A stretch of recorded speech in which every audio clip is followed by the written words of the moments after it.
fair use of the U.S. legal doctrine under 17 U.S.C. 107 allows allow the limited use of copyright material without permission. It is generally applies to activities like criticism, comment, news reporting, teaching, scholarship, and research. Courts evaluate fair use on a case-by-case basis using four-factor tests. Purpose and character of the use, nature of the copyright work, amount, substantiality of the portion used, and effect on the market. So fair use are not monetized. Right, let's go.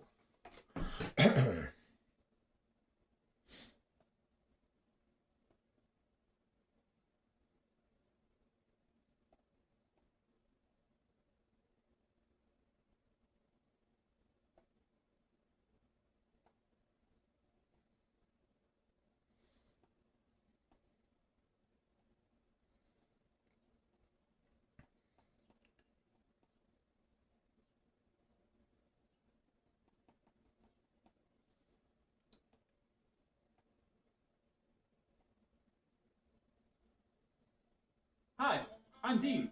You know, from Dean's Home Services.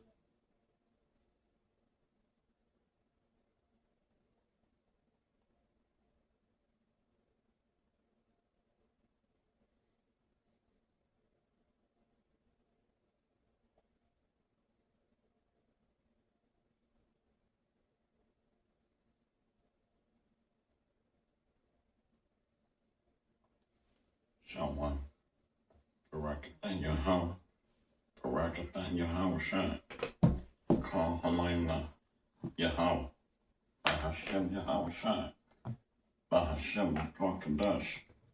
All praises be to the Most High, Yahweh, in the name of His Son, and our Lord and Savior, Yahweh Shai, to the 144,000.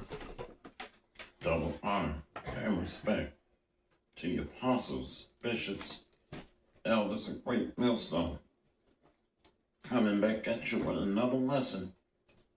They have taken crafty counsel against thy people. They have taken crafty counsel against thy people. So there's a short video that I don't want to play. This video is fair use under the Copyright Act of 1976, Section 107. These videos are not monetized, but are used for educational purposes only. Fair use. Away from me. I got one more year of child support payments and I'm completely done. After $360,000 in child support, well, $340,000 in child support payments, I want to give you young people this advice. Don't get no woman pregnant. Don't ever go out here and get any of these chicks pregnant, or it's going to be one of the worst things you could ever do, especially in today's times.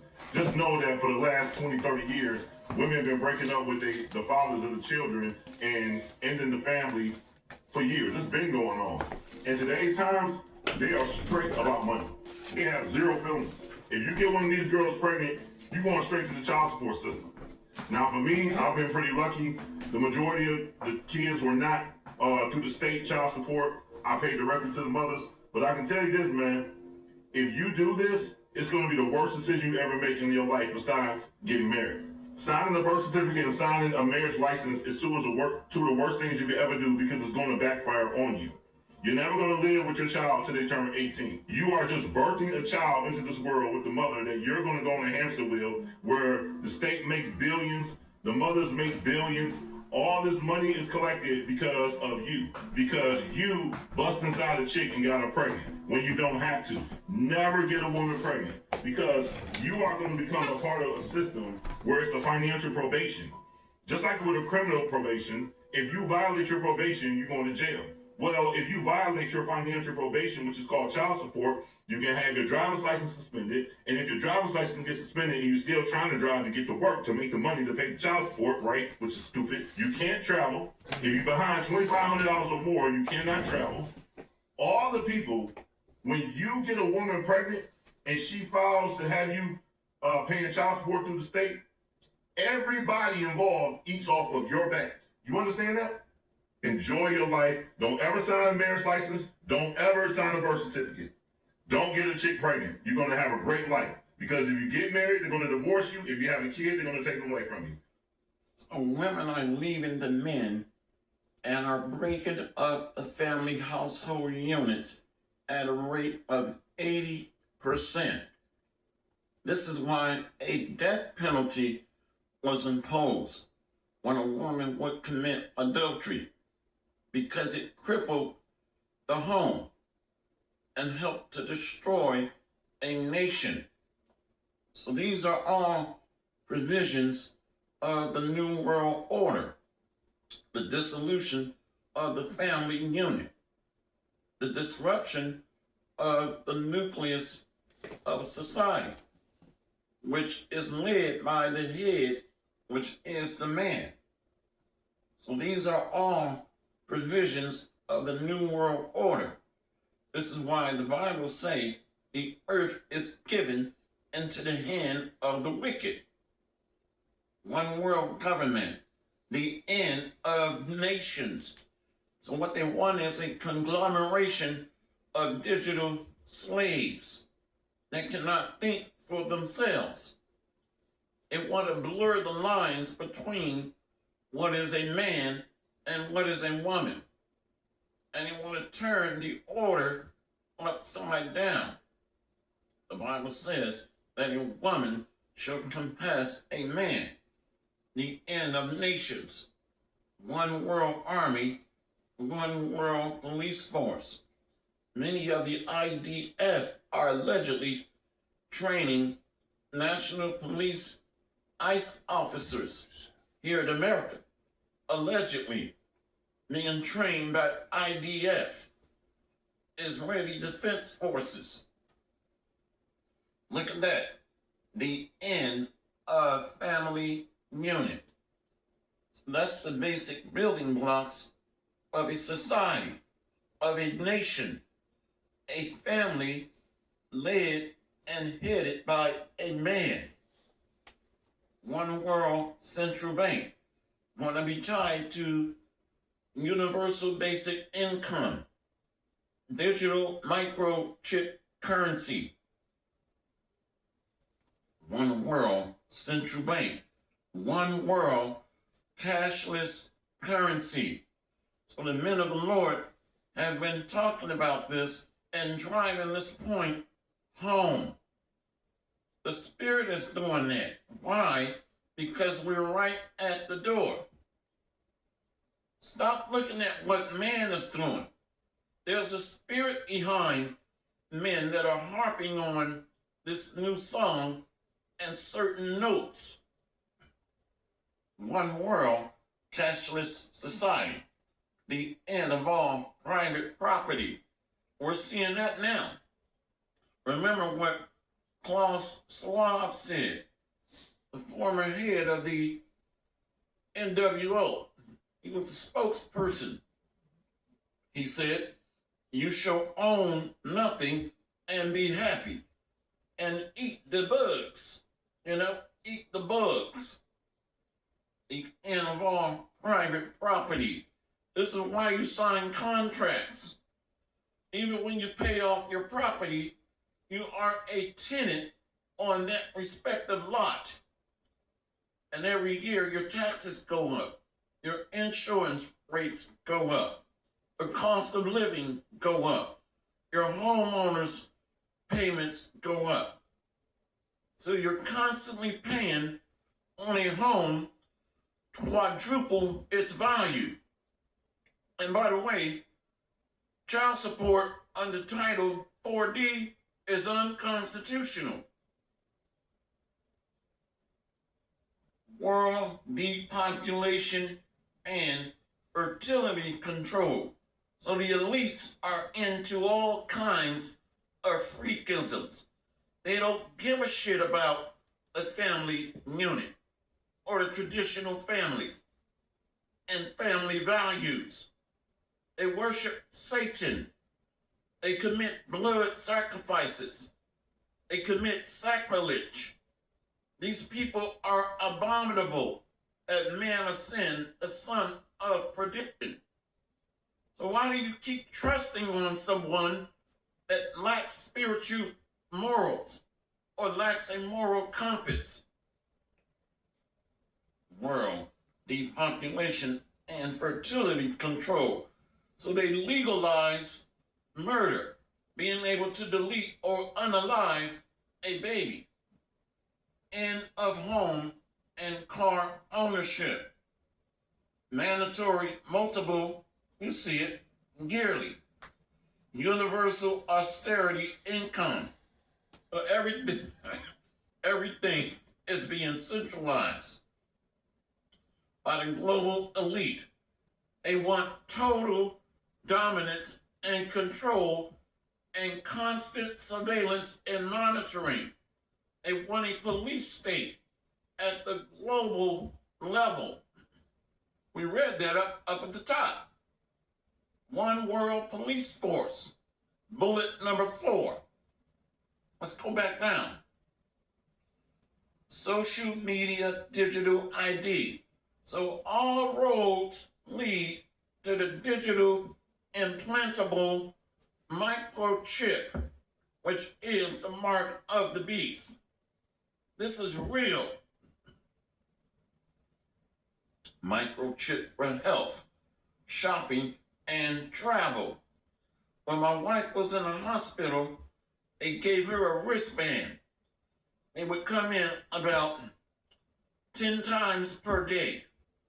Certain nurses on shift, 8 to 10 times per day, scanning her wristband for charges and any medication they gave her, it would all ring up on the bill, the medical bill, and it would be digitally tabulated. See? So everything is stored on the network. That's the way ahead. Health records, medical insurance, financial records, criminal background records, purchase records. Microchip for health, shopping, and travel. Implementation of a Chinese social credit score system. Total control. So everything will be on the grid. Government, see that? Government raised children. Wait a minute, let's address that. What is marriage? No. Sex is marriage. I think this is in Genesis 24.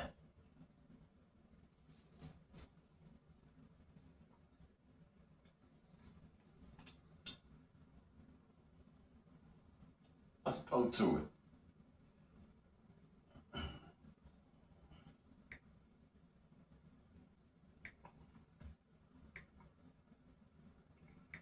What is marriage? Wait a minute. Look at the title. Look at the title. Isaac marries Rebekah. Let's go right to it. Genesis 24, verse 67. And Isaac brought her, let's go up. Talking about Rebekah. Genesis 24, 67.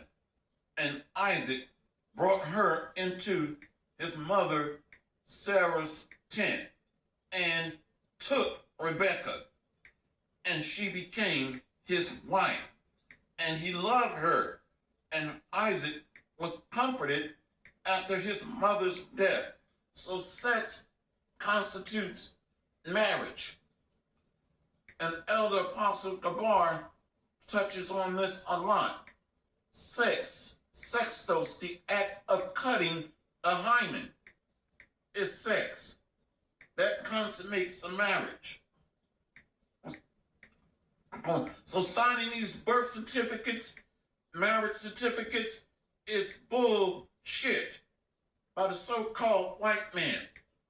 These are all traps and snares and unlawful oaths to entangle the man and ensnare him to become a slave with no power. He's supposed to be the head of the house. Took, like pa, to take in the hand, to lead, take, procure, take in marriage. So sex is marriage. He didn't sign no goddamn marriage certificate. The people ruling over us are crazy, demonic, and very satanic. See? To be taken, take a wife, to snatch, to seize, to marry. Seize, lay hold of. Let's look up seize. To take forcibly. So he took that monkey, okay? In layman's terms, he took that monkey. A lot of our men are very effeminate, watered down, emasculated too. They can't handle the truth. See? So we've all been duped and played. Men are relegated to servants underneath their women because the elite do not care about the traditional strong family household unit. They're deliberately working overtime to dissolve the families. Look up the Communist Manifesto. See, we're back. Government-raised children. All businesses run by the state. The end of non-essential air travel. Humans concentrated into 15-minute zones. The end of private farms and vegetable gardens. So everything is going to be synthetic, made in a lab, bioengineered to set the conditions for transhumanism, the merger between man and machine. Remember, Elon Musk said, now we have the technology to summon demons. So they're marrying society to the gods, going back to ancient Egypt, ancient Samaria, ancient Greece, ancient Mesopotamia, ancient Assyria, Babylon, Rome. See? So this is adultery at a high level in terms of black magic. Where was that at? Humans concentrated into 15-minute zones, smart cities, underneath the satellite surveillance Starlink system, and Palantir, Peter Thiel, a Palantir platforms, which is a smart city. So citizens are going to be digitally tied to their zones, their smart cities. Well, all that information is being stored and regulated in these, what do you call all these facilities they're building? Data centers. There's one going up nearby where I live at. So these data centers are going up all over America. Upwards of 1,000 data centers. So this thing is huge. Humans concentrated into 15-minute zones. The end of private farms and vegetable gardens. End of animal ownership. A ban on all natural medicine. See? Pharmakia goes back to witchcraft. Pharmacy, pharmakia. So they want everybody drugged out, bugged out of their damn mind on psychotropic drugs, psychopaths that needs to be monitored and under constant surveillance.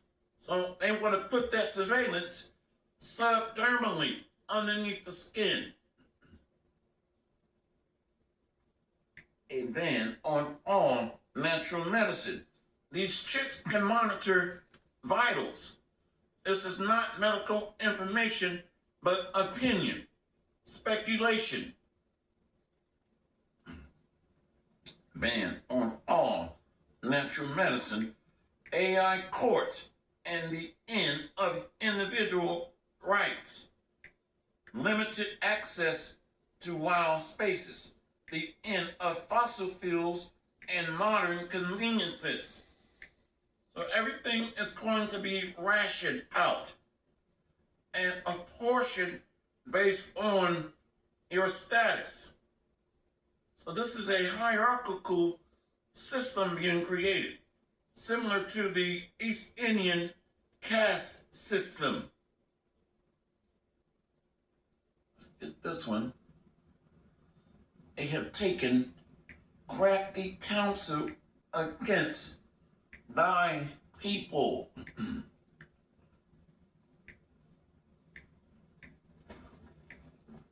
Order break. Book of Psalms, chapter 83, verse 1. A song or psalm of Asaph. Keep not thou silence, O God. Hold not thy peace, and be not still, O God. For lo, thine enemies make a tumult, and they that hate thee have lifted up the head. So the Edomites are spearheading this new world order, the NWO. So they're trying to exalt themselves above the heights of the cloud. They want to be gods or lords over the earth and over the Lord's people. They have taken crafty counsel against thy people. They have taken crafty counsel against thy people and consulted against thy hidden ones. The Israelites were not black. We are the sons of the living God. Yasharallah. Okay, let's go into this lesson, man. Like I said, I'm gonna send this video to you all. That's the brother right there. Subscribe to his channel and get more edification. Okay, so yeah, they have taken pursuing Psalms 83. These devils have taken crafty counsel against our people, man. And you got a lot of our people that's in bed with these devils. Okay, what time we in? Okay.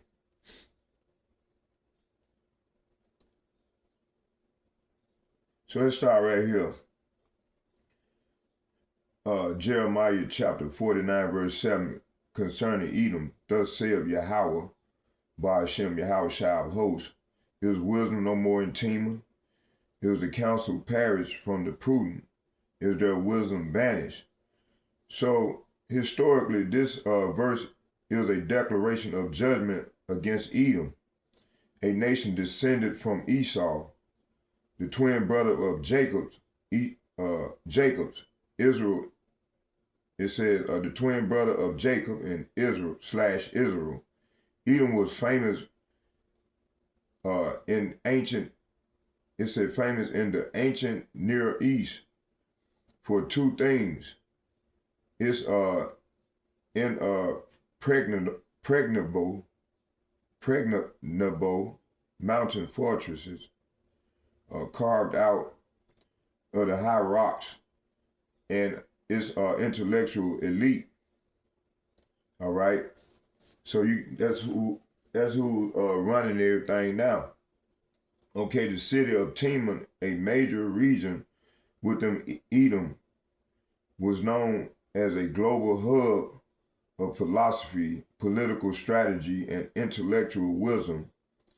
In fact, Eliphaz, one of the deep thinking friends who debated Job, was a Temanite. When the Babylonians began conquering the region, the Edomites believed they were too smart and too strategically secure to fall. Hey, that's the same mindset these devils got now. It said Jeremiah is marking them, asking where are all the highly paid strategists and prudent experts are now that judgment is at the door. So Jeremiah is back right now doing the same thing. But, the spirit of Jeremiah is in the Lord's prophets in today's time. It says the core principle, human intellect, secular philosophy, and political strategy cannot save a society when its moral foundation rots. And this is what we see in here in Babylon the Great. Spiritual Egypt, aka America. It said when a nation relies strictly on its own brilliance, intellectual pride becomes a trap. So Yahweh Shai demonstrates that when he judges a kingdom, the very first thing he removes is its clarity of mind. The wise, all right, start making decisions that are completely foolish, blinding themselves to their own destruction. And this is what we're seeing. Okay, it says the modern application of America, Babylon the Great. If we look at modern America through the prophetic lens of Babylon the Great, Jeremiah 49 verse 7 act as a mirror for the crisis of leadership and intellectual confusion happening today. The Silicon Valley and Ivy League Timon, America possesses the most advanced universities, think tanks, financial strategists, that's what I meant to say, financial strategists, and technological infrastructure in human history. Like Timon, it is viewed globally as a hub of wisdom and counsel. The decay of common sense,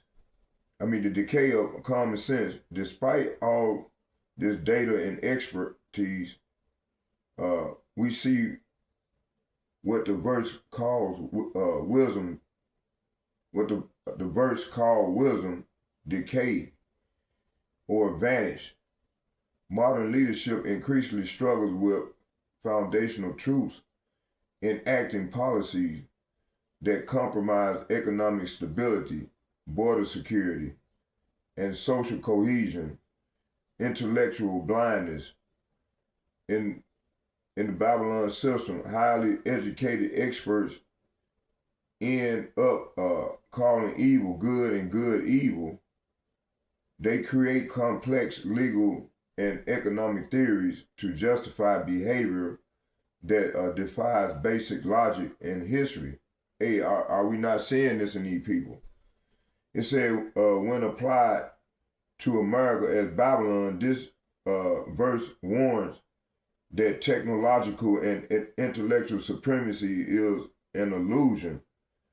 When counsel of the prudent perish, a superpower can possess all the wealth and military might in the world, yet still will collapse. All right. It said from the inside out, because its leaders lack spiritual wisdom and wisdom to navigate the crisis. All right. Jeremiah chapter 49, verse 23. It said concerning Damascus, Hamath is confounded and Arpad, for they have heard evil tidings. They are faint-hearted. There is sorrow in the sea. On the sea, it cannot be quiet. All right. Let's look at this picture of Tima. Let me see here.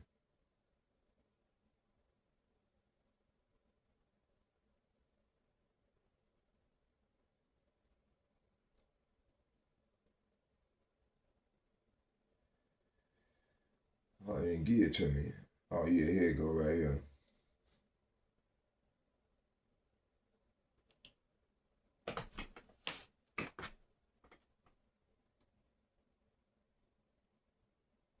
It's Tima. Okay, I think that, yeah, hold on, let's see here. Did we get it? Yeah, we read that already. So the context, it said in the verse, the prophetic focus shift north from Edom to Syria, targeting Damascus, the capital, and its key fortified sister cities, Hamath and Arpad. Historically, Damascus was a dominant commercial powerhouse. It controlled major trade routes connecting the Mediterranean to Mesopotamia, and grew wealthy off merchant luxury goods and international commerce. So when Babylon began its ruthless military expansion, a wave of panic swept through these wealthy, comfortable cities. Jeremiah described a psychological collapse. They hear evil tidings, bad news. Evil tidings is bad news of an unstoppable enemy approaching, and instantly become faint-hearted. The phrase, there is sorrow on the sea, it cannot be quiet, vividly captures an atmosphere of absolute churning, restlessness,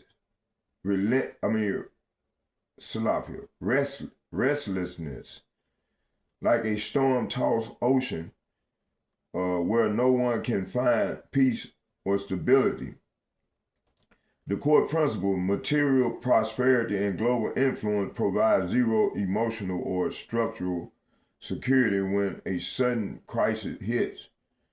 When a society prioritizes luxury, trade, and economic comfort over moral and spiritual integrity, it becomes incredibly fragile. Are we not seeing this? It said the moment the global system shakes, the illusion of safety vanishes, leaving behind a baseline of cultural anxiety, panic, and instability, and an inability to find rest of solution. The modern application to America, Babylon the Great, applying this to modern America as the seed of Babylon the Great, Jeremiah chapter 49, verse 23, perfectly mirrors a society drowning in wealth but paralyzed by chronic anxiety, fear, and bad news. Okay, the constant churn of evil tidings. America is more diligently connected than any society in history, yet it is utterly consumed by a 24/7 news cycle of fear, whether it is threats of economic collapse, political warfare, impending conflict, or social unrest. The population lives in a state of being constantly confounded by bad news. Are we not seeing anything? Okay, it says a faint-hearted, anxious culture Despite having access to unprecedented physical comforts and entertainment and modern Babylon systems, it said, and the modern, it said the modern Babylon system suffered from unprecedented mental health crisis. There is a deep psychological faint-heartedness. People feel fragile, overwhelmed, and completely unequipped to handle systemic shaking. The restless sea, it cannot be quiet. In scripture, the sea often symbolizes the masses of people or the global economic system. Today, America's cultural and economic landscape looks exactly like a restless sea. There is constant political volatility, inflation, and social rioting, and division. No matter how much money is pumped into the economy or how much entertainment is consumed, the culture cannot be quiet. It is perpetually restless, angry, and afraid. When applied to America, this prophecy exposes the reality that financial wealth and global dominance cannot buy peace of mind.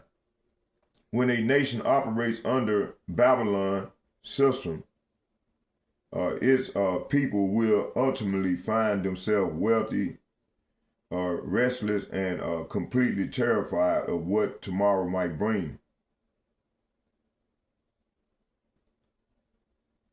And get Jeremiah chapter 49, verse 37.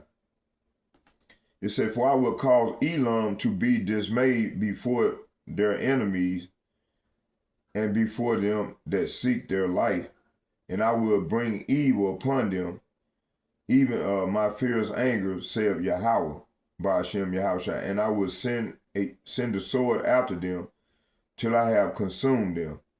So the context, the target of this prophecy is Elam, an ancient kingdom located east of Babylon in what is now western Iran.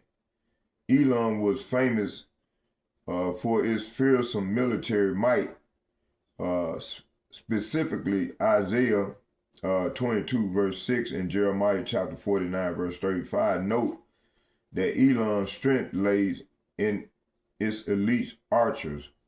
Their bows were their ultimate weapons and the backbone of their national defense. Like them missiles they got in the down under that underground that they got.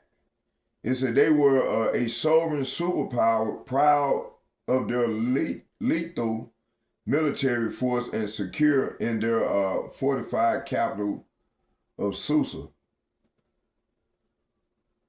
So this Elam right here, this is Iran, ancient Iran right here.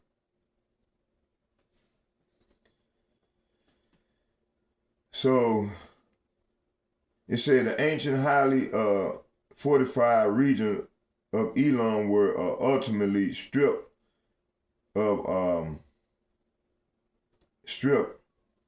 It said, yet Yahweh Ba'Shem Yahushua declared that he would break the bow of Elam, verse 35, and cause them to be utterly dismayed, shattered by panic and terror before their enemies. Babylon conquered them, and later the sword of judgment pursued them relentlessly. Okay, the very military force that made everyone else tremble was completely dismantled. So they, the Lord is building them back up now, because they're going to be them dragons of Arabia and come out to America. Hold on, y'all. Let's see here. Y'all bear with me here. It says,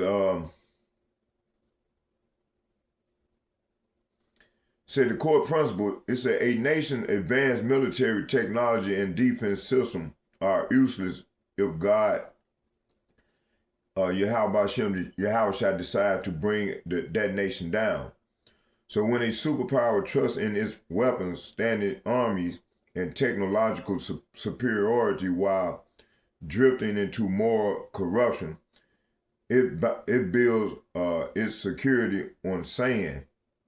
Yahweh can easily strike fear into the hearts of the bravest soldier and allow outside adversaries to breach what seems unbreachable. So this had what happened to them, but now they done build. The Lord is building them up for this third woe. Okay, the modern application to America, Babylon the Great. When looking at modern America as engines of Babylon the Great, Jeremiah 49 verse 37 hits directly at the nation's ultimate idol, its military industrial complex and global hegemony.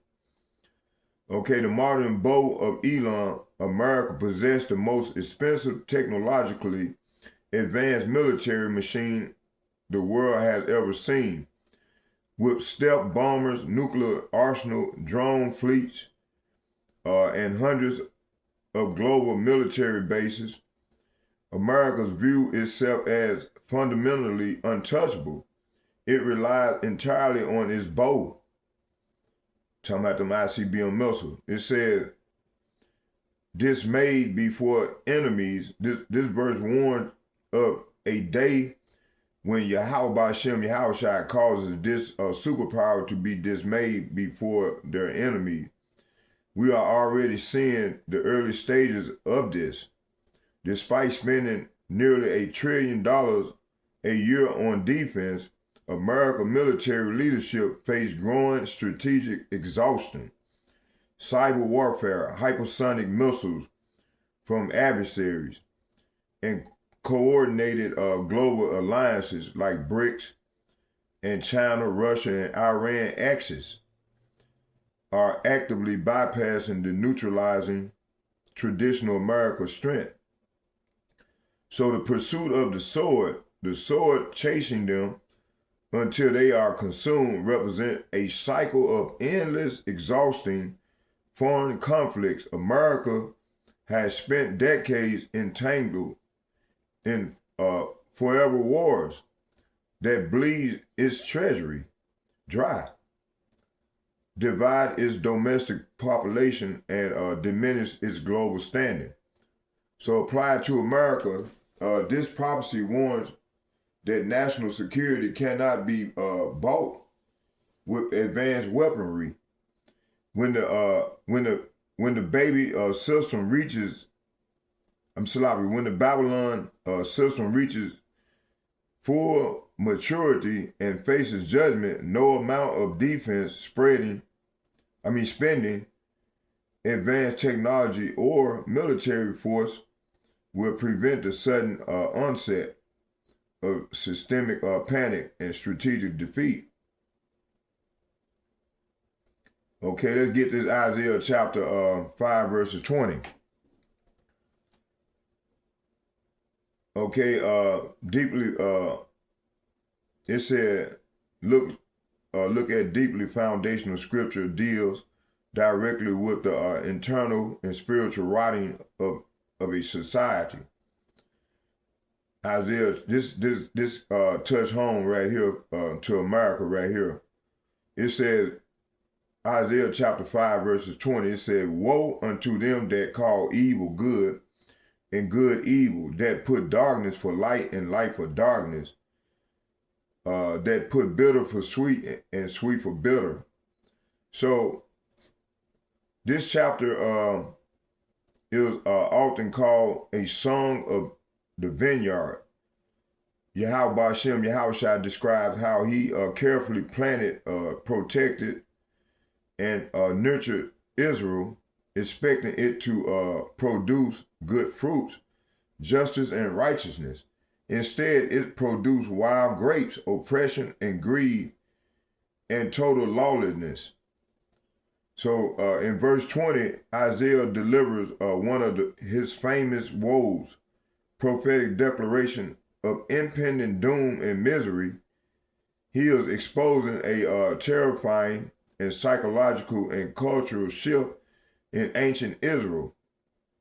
The people hadn't just broken Yahweh Ba'Shem, Yahweh Shai's laws. They had completely inverted reality.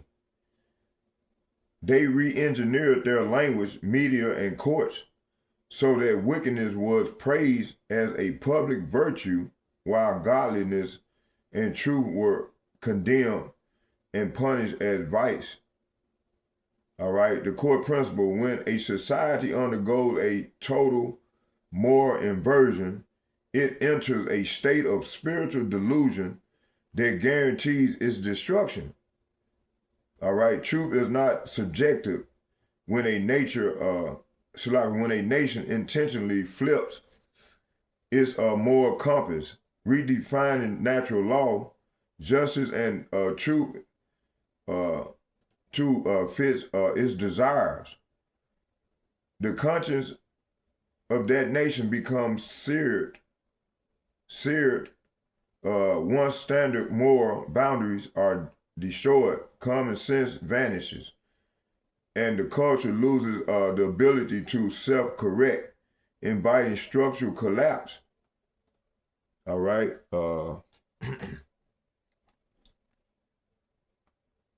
So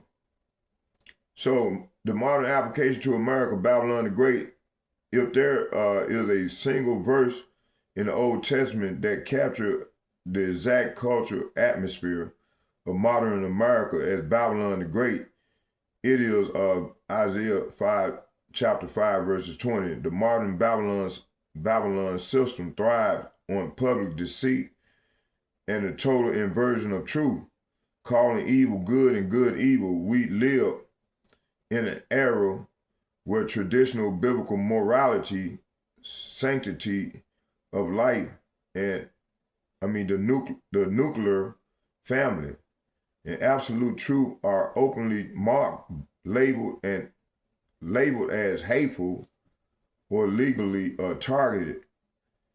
Conversely, behaviors that Scripture clearly defines as destructive or abominable are celebrated with corporate sponsorships, mainstream media praise, and entire months of dedication.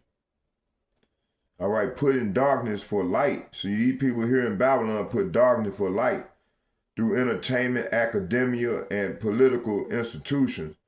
Ideological darkness is packaged as enlightenment and progress. If you stand for ancient truth, you are labeled backwards or dangerous. That's darkness. If you embrace radical postmodern confusion, you are praised as progressive and inclusive light. Inclusive as the light. As the light. Said beautiful sweet, the sweet fruit of a stable, God-fearing society. All right. Peace, modesty, and strong families, safe communities are discarded. See? Hey, this is what we're seeing going on now. Amawada Ba just went into this.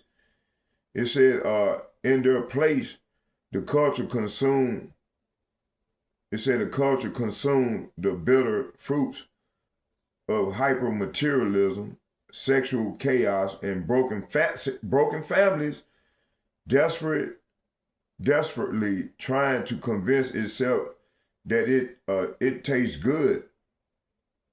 So when applied to America, Isaiah 5, chapter 5, verse 20 warns that linguistic and moral deception is the final stage of a falling empire, when a nation's judicial, academic, and cultural system are entirely dedicated to upholding a lie and punishing the truth. The woe of divine judgment is no longer standard warning. It is an inevitability. So, judgment must come. It's going to come. Okay, let's go. Let's move on to the next video. I want to go back here.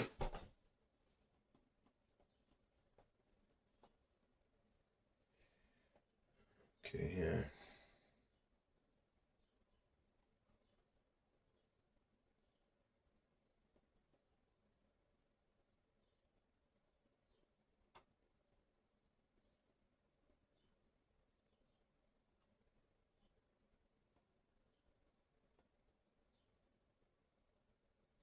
I'm Dean, you know, from Dean's Home Services.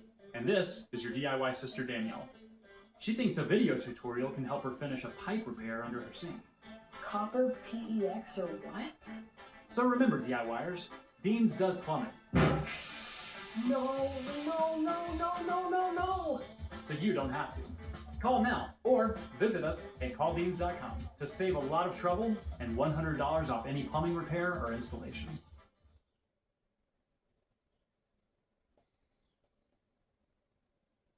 I remember snoring since I was 6 years old. Sometimes I was upset because I knew I couldn't control it, but I couldn't breathe through my nose. My husband was sleeping on the living room couch every night. So I loved Advent. The balloon sinuplasty procedure was only about 20 minutes. I was up and going, I'd say within 24 hours. I can breathe through my nose with my mouth closed. My husband, most importantly, is back in bed. So life is good.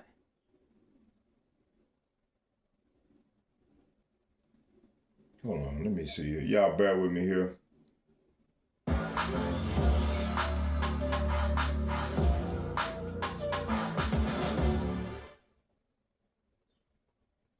Yeah, this is what I wanted to get right here. Cause I played a video earlier, but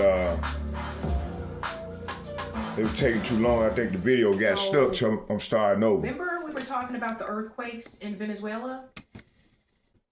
So one of the things that we mentioned is that they are sending aid relief to Venezuela, right? So the U.S. earthquake relief to Venezuela is an exploitative trap.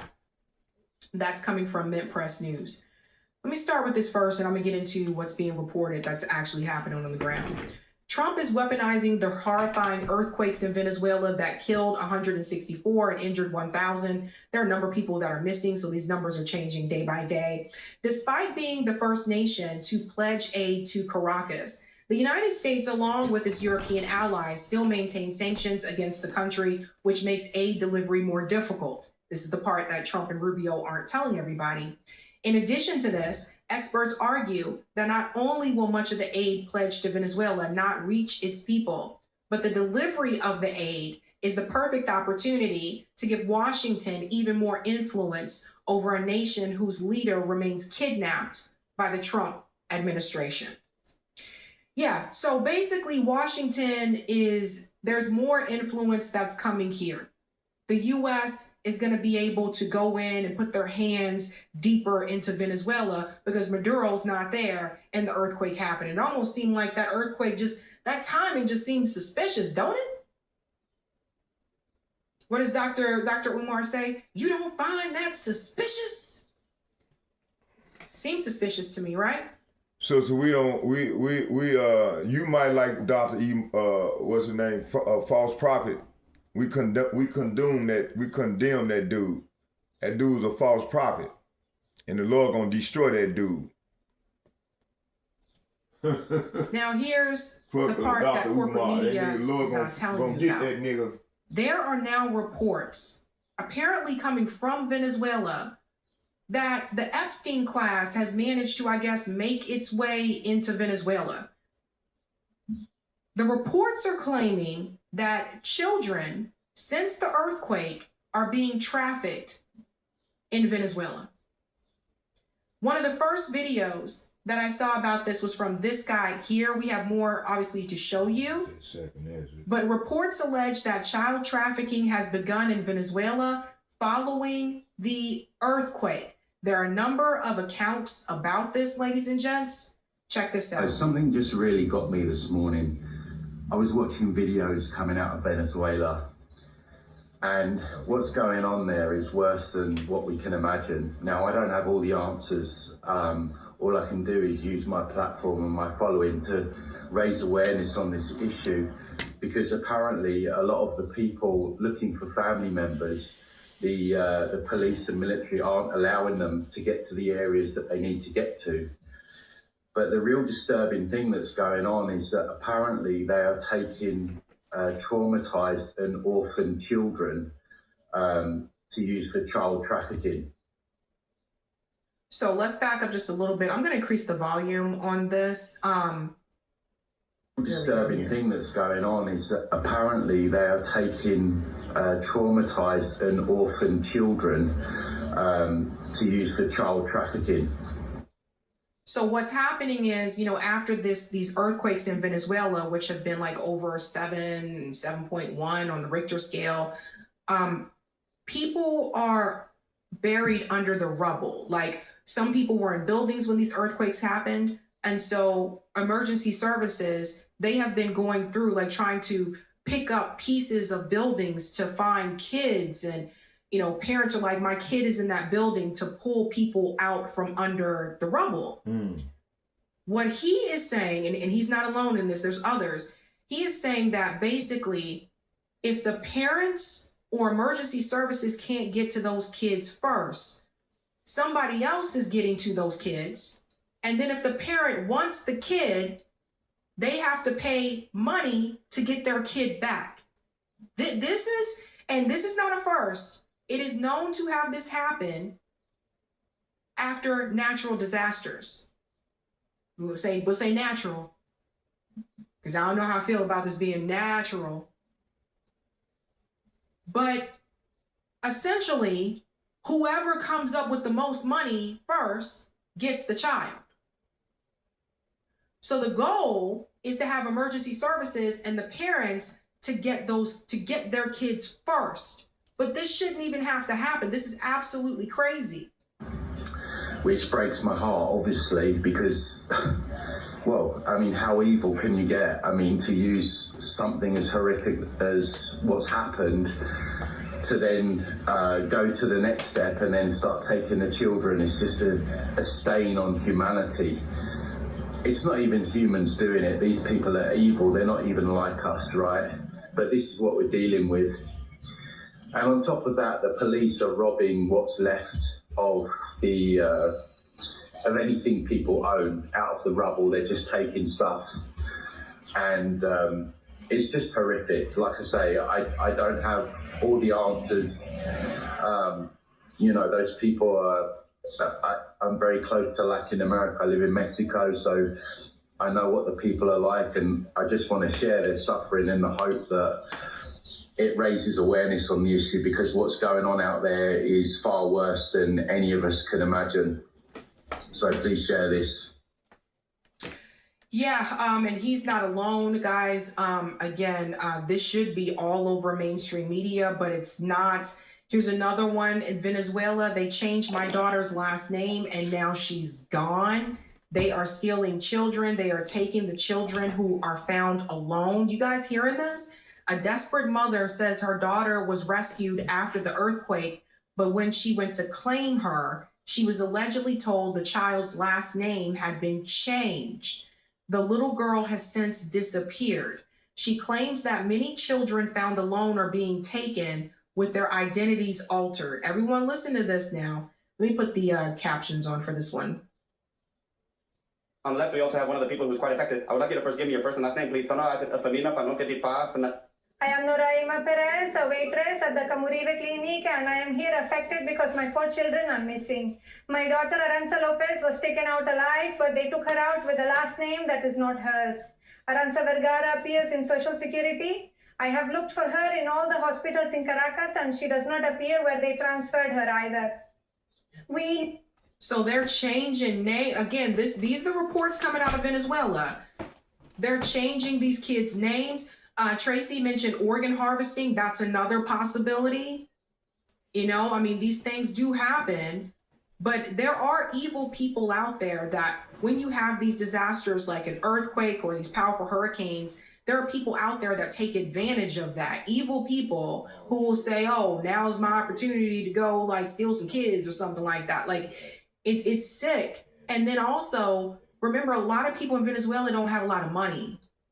So we're talking about, like, imagine having your kid taken away from you. And then in order to get your kid back, if you can even get to your kid, you got to pay money to the person who has your kid. But if someone else shows up with more money, then they get your kid and you don't.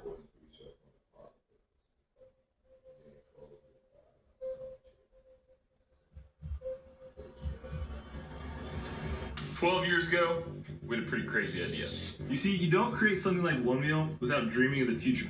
It's why our company is called Future Motion. And, well, we've been doing some dreaming about what would make tomorrow a little cooler than today. We knew that it had to move you, physically and spiritually. It had to be fun as all get out, and it had to be different. Now, One Meals are the funnest thing ever, but we know they're just not for everybody. So the thinking was, could we create something with that same spirit, but with one more wheel? Bikes. So we took a look at the world of e-bikes. Now, some are practical and others are extreme. Now, the problem with the practical ones is that they're great for getting groceries, but they are honestly very boring. They have no soul. These are great for kids who want to do 50 miles an hour in your cul-de-sac, but they're honestly kind of a lot and pretty expensive. So what we want to do is make something that What's up with more money than they get your kid and you don't. It's wild. Need international help, and for this to be heard, internationally, the children of Vargas are being stolen. The children of Vargas are being stripped of their last names and given other last names to take them away. Why can't I find my daughter in the Perez Carreño Hospital? I went to look for her and I can't find her. All the witnesses here from OP27 tell us she. Yeah. See? And this is one of those things where I think sometimes people will say, oh, well, that's just like a QAnon thing or something like that. But remember, we found out later on, QAnon was right about some of that stuff, that pizza stuff. And, you know, when the Epstein files came out, well, the ones that were released, we found out, oh, shoot, they might have been right about this pizza stuff. You know, I was like, whoa, holy smokes. So nowadays, it seems like the conspiracy theorists are winning big time. But you see multiple videos like this coming out of Venezuela, where they're taking these children, allegedly. And then here's another one here, on the ground reports from Venezuela citizens, not covered by mainstream media. Bodies from the recent disasters are piling up everywhere. So I want you to hear what this guy said here about the bodies. They're taking the orphans in Venezuela, people that know exactly the centers where all these orphans are kept. They're showing up and they're taking the kids because they know they don't have parents and they know nobody's gonna go looking for them. That's fucking sad. The bodies are piling up everywhere. There's fears of some kind of pandemic spreading of disease of some sort because of all these bodies that are lying around. They're also saying that a lot of the bodies are not being taken because, and this is all coming from people in Venezuela. This is not being announced on any media or anything like that. So it's you can't confirm it. Maybe the news will come out later. But this is the people who are actually there and suffering through it. They're charging them in dollars to get their loved ones. That's why the bodies are still stacking up, because the powers that be, they want to be paid just so you could take the body. And they're taking the kids too, bro. I'm telling you guys, someone already mentioned it in the chat. Thank you so much for reminding me about this. Iron Will said during Hurricane Katrina, a lot of children went missing. Yeah, guys, there are people, they will take advantage of this, especially if they see a child alone, a child looking for their parent. It's just, it's sick, it's devastating. But what you should be really concerned about is the fact that corporate media isn't even talking about this. This is something they kind of want just brushed under the rug. I mean, when you have those powerful earthquakes back to back, obviously people are going to try, you know, their best to try to find their family members, but they need help to do so. And when you have like an earthquake that's 7.1, 7.3, just back to back for those days, I don't even know how emergency services are able to keep up with all of that. But here's an example here. Venezuelan children are being sold in real time on Vinted with ads like this. Rescued Venezuelan plushie from the earthquake for 3,800 euro. This story needs to go viral, Turby said. Now what they're doing is they're making it sound like it's a toy, right? So they're saying rescued Venezuelan plushie. That could be like a toy. Man, these people are wicked as hell, man. All right, man, they trying to, it's hell suspect because they might be trying to, do like that Greater Israel project, like they doing over there in Israel, trying to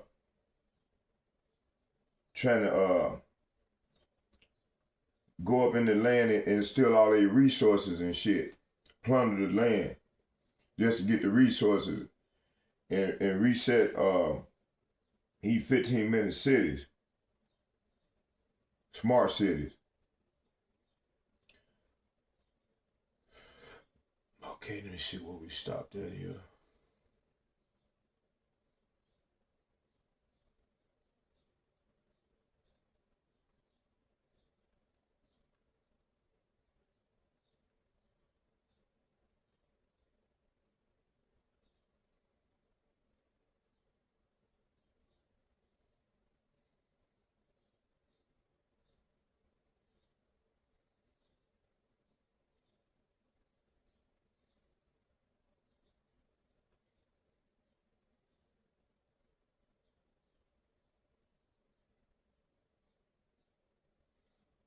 Okay, let's go and finish this thing on off.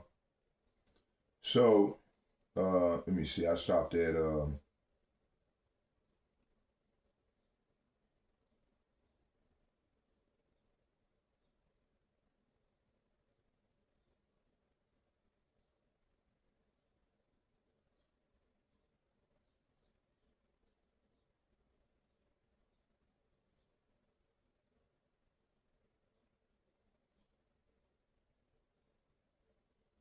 okay, let's get,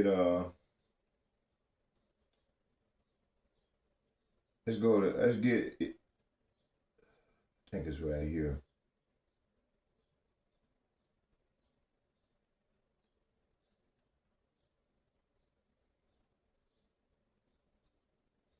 Oh yeah, right here. I stopped at Isaiah 5:20.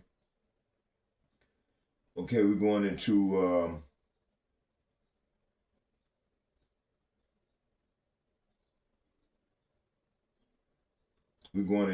Ezekiel, the 36th chapter, and I'm gonna read 3 and 31.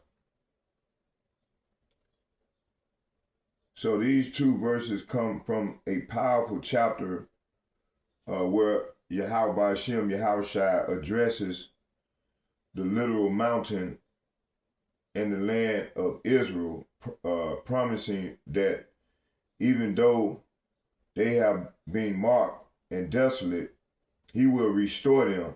So he's going to restore his people. A lot of people, like Elder Malcolm always say, what you call them, rabbis, they try to go around Ezekiel 36. So let's see what it says. It said he will restore them. Let's break them down, both verses together, and see how they apply to modern Babylon system. Bear with me here.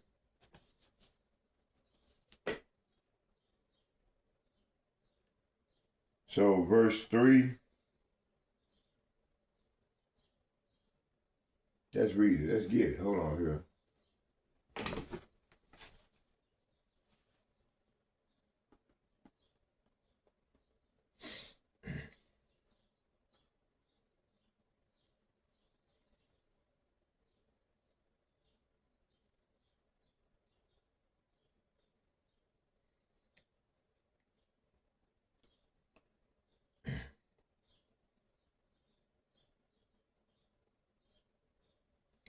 Ezekiel 36.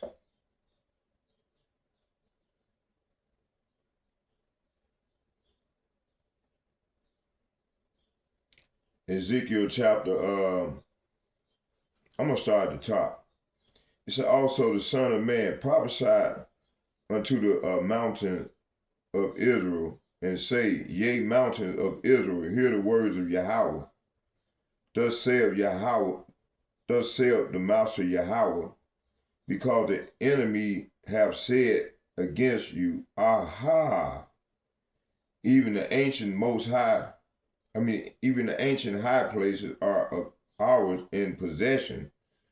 Therefore prophesy and say, thus saith the Master Yahweh, Bahashem Yahushua, because they have made you desolate and swallow you up on every side, that ye might be a possession unto the residue of the heathen, and ye are taken up in the lips of talkers,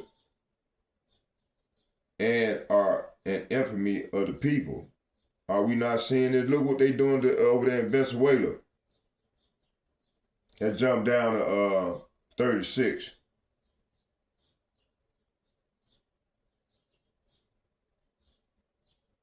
I mean, 31. I'm going to start at 30. I will multiply the fruits of the tree and the increase of the field, that ye shall receive no more reproach of famine among the heathen. Verse 31, then shall ye remember your own evil ways and your doings that ye were not good, and shall loathe yourself in your own sight for your iniquities and your abominations. So this is why all this evil stuff is befalling our people, man, because they still worshiping these false gods and doing evil before the Lord. Okay. He said we're going to bring evil in these latter days. And I don't understand these people. They letting this thing go in one ear and come out the other. We in the latter days. As a matter of fact, let's get it. Hold on here. See, people don't listen. 2nd Ezra chapter 15 verses, I'm going to read it. I'm finna show it to you. It said, beware, says Yahweh Ba'ashem Yahushua, I am bringing evil upon the world, the sword, famine, death, and destruction. Why, Lord? Because iniquity has spread throughout every land, and their harmful doings have reached their limits. Therefore, said the Lord, I will be silent no longer concerning their ungodly acts that they impiously commit, neither will I tolerate their wicked practices. All right, innocent and righteous blood cries out to me, and the souls of the just cry out continually. All right, see, there it goes. 2nd Ezra. It said in the latter days, the Lord said he was going to bring evil. All right, 2nd Ezra. And when you read chapter 14, that's where you find where he says these things. And also in 2nd Ezra, matter of fact, hold on here. Let's get let me see something here. Let me look at my let me find that verse. It's in here. Say we're gonna bring evil. 2nd Ezra is 1 Peter's.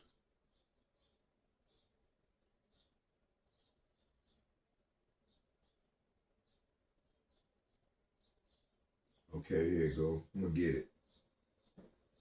2nd Ezra chapter, let's get 2nd Ezra, the 14th chapter. Let's get that. 14, 16.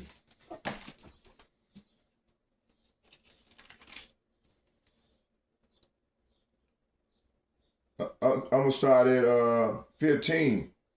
It said, lay to one side the thoughts that are most grievous to you, and hurry up to escape from these times. For evil, say what? Verse 16, for evil worse than those that you have now seen happen shall take place hereafter. Hey, that hereafter is talking about now. Here it go right here.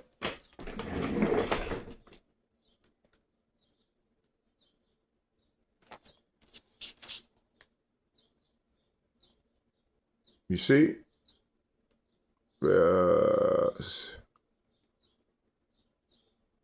See right there, 16 and 17. It said for the weaker, it said for the weaker the place, it said for the weaker the place hereafter.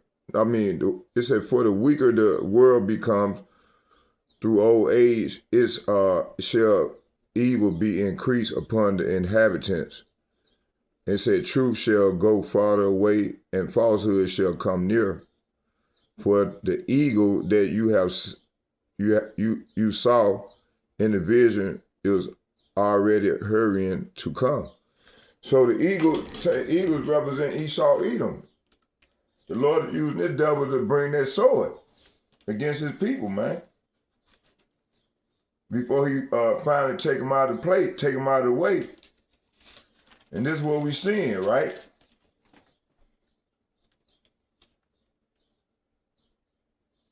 All right, so yeah. So that's what's going on. You got darkness in the earth. All right, now let's keep going. Let's keep it moving. How much time we in? Okay, yeah, we got another 20 minutes, 15 minutes. So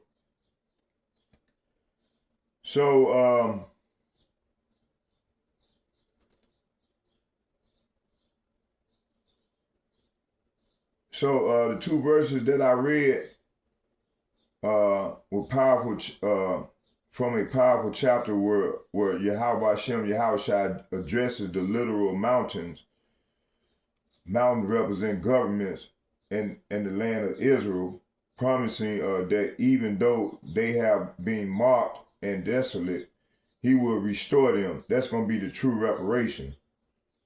It's going to come when at the end of it, we're at the end of an age. So this process is taking place as starting with the elder apostles and the bishops and the like-minded men on down to myself prophesied. All right, it said when Ezekiel wrote this, Jerusalem had been burned. See, and the Israelite people were captives in Babylon. It got Jewish. There's not Jews. We are Israelites. The Hebrew Israelite people were captives in Babylon. The surrounding pagan nation like Edom, Philistia, and Tyre were celebrating Israel's downfall. See? Verse 3, Yahweh Hashem Yahushua acknowledges the intense psychological cruelty Israel is facing because they have made you desolate and swallow you up on every side. And ye are taken up in the lips of talkers, see? And are an infamy of the people, see? The surrounding nations were gossiping, mocking, and gloating over the apparent permanent destruction of Yahweh, God's people, of Yahweh Hashem Yahushua's people. Verse 31, Yahweh Hashem Yahushua promises that he will eventually gather Israel back to their land, see? Not because they deserve it, but for his own name's sake, see? When the experience this unearned mercy, Yahweh Hashem Yahushua says, then shall ye remember your own evil ways and shall loathe yourself in your own sight for your iniquity. See? So the goodness of Yahweh Hashem Yahushua would break their pride, causing them to deeply regret how they had lived. See? And that's what's going on now. Okay, 2, the core principle, it says Yahweh Hashem Yahushua allows his people to be broken and publicly mocked when they compromise, but true restoration always requires deep self-reflectiveness. repentance rather than arrogant self-justification. When a society or a church system drift into sin, Yahweh Hashem Yahushua will allow pagan or secular forces to humiliate it. However, the ultimate goal of Yahweh Hashem Yahushua's correction is never just punishment. All right? Excuse me. It said it is to bring people to a point where they drop their pride and stop making excuses and truly see their actions for what they are. So the modern application to America's Babylon the Great, when we look at modern America, particularly the state of the modern church, the believers operating within this modern Babylon system, these verses speak directly to our public reputation, our deep need for internal heart change. So it's really talking about the Israelites, man. I don't think the Lord cared too much about these other nations. He don't. He gonna destroy them. He's talking about the modern Babylon Israelite church assembly, which that church he's talking about this. He's talking about the assembly, not no Harley house, because he don't dwell in them churches, the modern day churches, man. Let's keep going. It says here.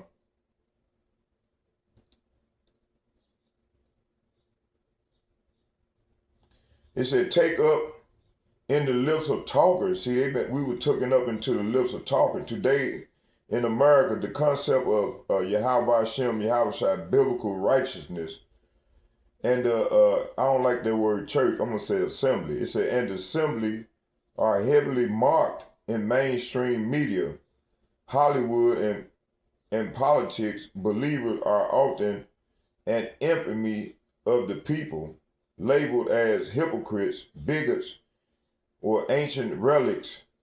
But according to the Ezekiel principle, this public shaming happening because the corporate body of believers in America historically compromised, chasing the wealth.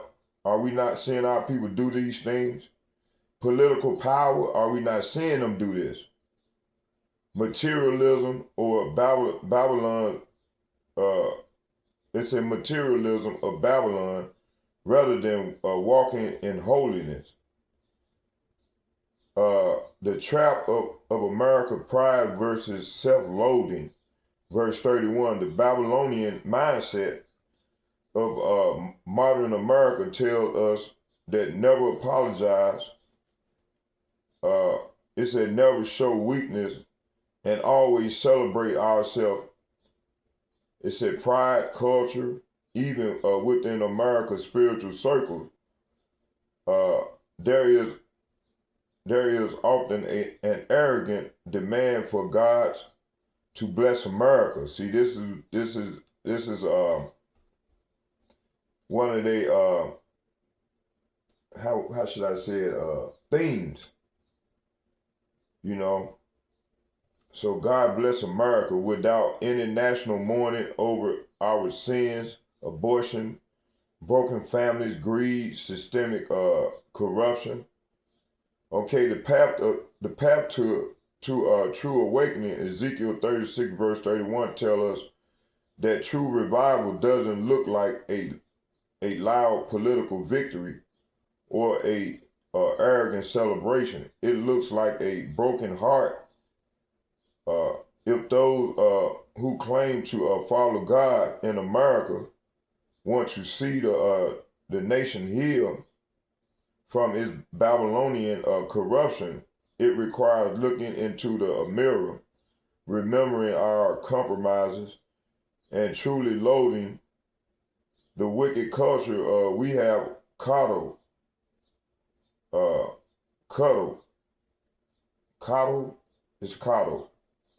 and participate in. Okay, applied to America, this scripture warns that we cannot fix a broken, marked nation through human pride or political warfare. The modern Babylon system is designed to swallow people up. Are we not seeing this? It said the only way out is a deep, agonizingly honest return to true holiness and humility before Yahweh Hashem Yahushua. Let's go into Ezekiel chapter 38, verse 10. It said, thus saith Yahweh Hashem Yahushua, power. It shall also come to pass that at the same time shall things come into thy mind, and thou shalt think an evil thought. So, let me see here.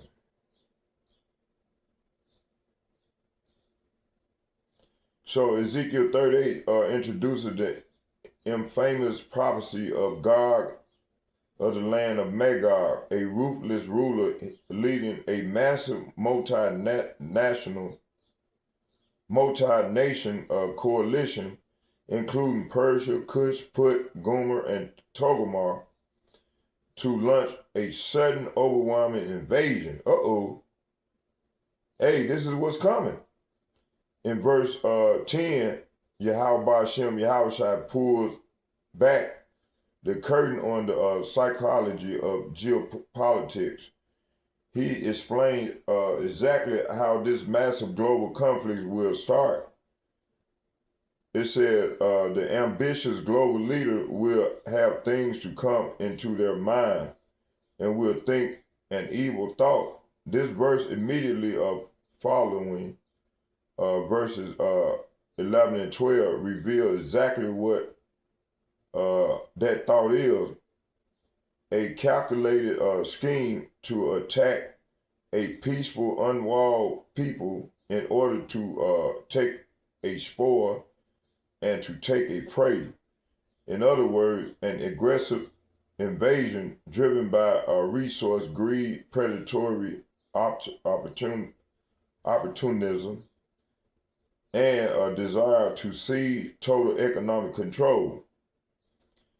The core principle, global conflict does not happen by accident.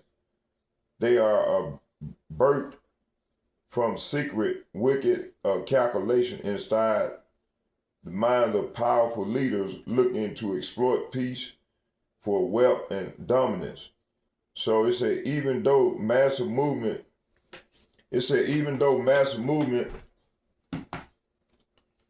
of troops and tanks look like chaotic, sprawling geopolitical chess games, Yahweh Hashem Yahushua traces them back to a single spark: human greed, unchecked pride, and predatory thinking.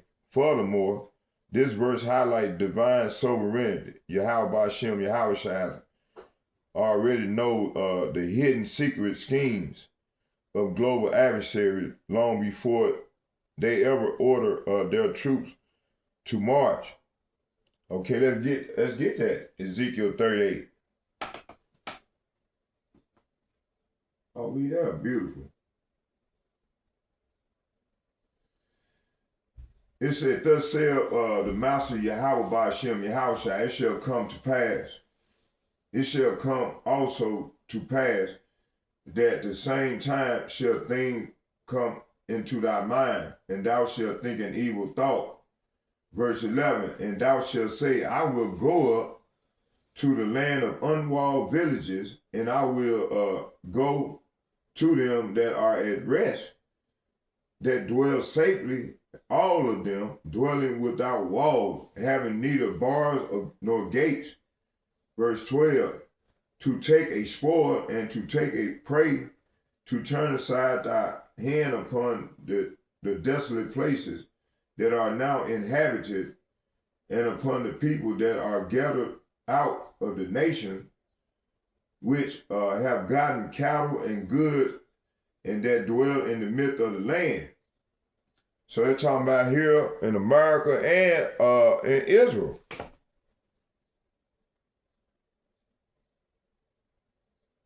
And this process has already started.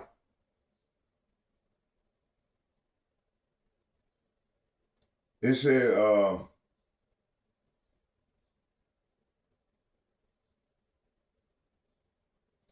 so the modern application to America and Babylon the Great said when we applied Ezekiel 38, 10 through 12 to the modern America and the global Babylon system, it exposes the dark reality of modern warfare, military proxy conflicts, and collapse of international peace. Are we not seeing anything? So you can't say this Bible ain't true. So you got a lot of people out there talking about, man, that's a white man book. No. This book is about Jake, and it's Jake's book, and it's about Jake, the redemption of the Israelites, which consists of the Negroes, the Latinos, and Native Americans. So the architecture of the evil thought, modern Babylon operates heavily on hidden agendas behind the public rhetoric of defending democracies or humanitarian aid, global think tanks, military contractors, and political elites frequently devise schemes driven by raw economics. Like the invader in Ezekiel, they see nations as resource pools, all right, looking to control oil, rare earth minerals, agricultural supply line, or financial system to capture spoil and seize plunder. Are we not seeing anything? It said a world of unwalled villages. The modern world has largely relied on an international rules-based system, global treaties, and financial globalism to keep the peace. Because of this, many nations have grown soft, trusting in paper treaties rather than raw defense. This verse warns that aggressive predatory empire look at peaceful, undefended, or economically prosperous regions, not with respect, but as easy targets waiting to be plundered. All right, it said the vulnerability of a fragile superpower. Alternatively, if America itself is viewed through the lens of Babylon the Great, it has increasingly become a nation of unwalled, villages. Not physically, but strategically. Its wide open borders, crippling national debt, deep internal division, and depleted military stockpile are being watched closely by global adversaries. See? Leaders in rival coalitions are having things come into their minds. They are calculating the exact moments the American financial system fractures to launch a coordinated geopolitical strike to strip Babylon of its global reserve currency status and dominant wealth. You see?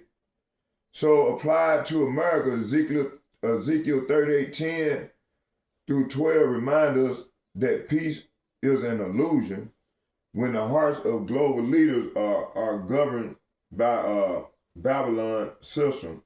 True safety cannot be maintained by treaties or globalist trade loops, because an adversary's evil thought can shatter a decade-old peace overnight. So, hey, this part one, let's get a prayer in. Barakatah Yahweh, Barakatah Yahweh Shai, Barakatah Yahweh, Barakatah Yahweh Shai, call Layim Yahweh, by Hashem, Yahweh Shai, by Hashem, Kakadash. All heavenly praise and honor and glory go to Yahweh, by Hashem, Yahweh Shai, by Hashem, Kakadash. And second, I'd like to give double shout, double honor to all the other apostles and bishops of GMS who rule well.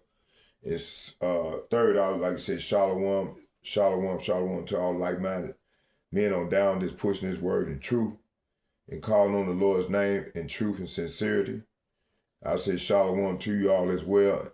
And fourth, I like to say shalom, shalom, shalom to all the like-minded sisters that's remaining silent in the assembly of the Lord and teaching the younger women how to be women and the young kids how to mind their parents. So with all being said, may Yahweh Hashem, Yahweh Shai be with us all as we go further into the great tribulation. Shalom, shalom, shalom, I'm out.